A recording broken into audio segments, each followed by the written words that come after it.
朋友。哥斯达黎加的科学家就发现讲，这树树的皮肤有藏一种会当制造出抗生素的细菌。研究人员表示，讲这树树的皮肤有真侪寄生虫细菌，是安怎这树树遐尼细拢未破病？是因为皮肤顶头有一种细菌会当制造出抗生素。不的确，这款的研究未来会当摕来应用，摕来对抗这款的超级细菌。树懒也动作正慢，伫咧树仔顶慢慢扫，食物件的时阵也真优秀。因生活伫咧加勒比海丛林的树仔顶。也是哥斯达黎加悠悠哉哉生活的象征，吸引真侪观光客。这么哥斯达黎加的研究人员也阁发现，树懒生物顶的膜内面可能有会让产生抗生素的细菌。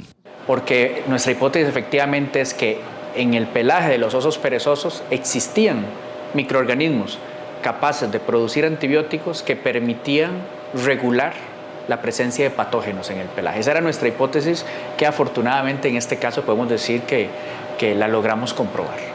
研究人员讲，树懒叶膜内面有真侪昆虫、藻类、真菌、加细菌等微生物，其中有一寡可能会造成疾病的风险。不过因为树懒动作正慢，所以意外未受感染。有一份刊登伫咧环境微生物期刊的研究发现。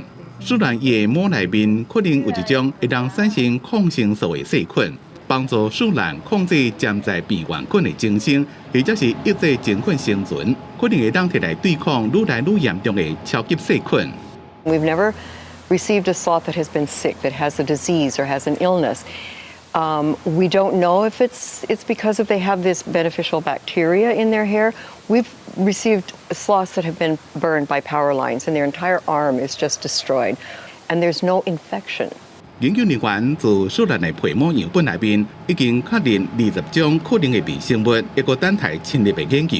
伫咧过去，人类就用同款的方式发现抗生素来对抗地面的细菌。不过因为过度使用甲滥用，造成抗生素的抗药性问题恶化。世界卫生组织估计，到2055年，抗生素抗药性每年恐怕会造成1000万人死亡。公司新闻，郑伟林编辑。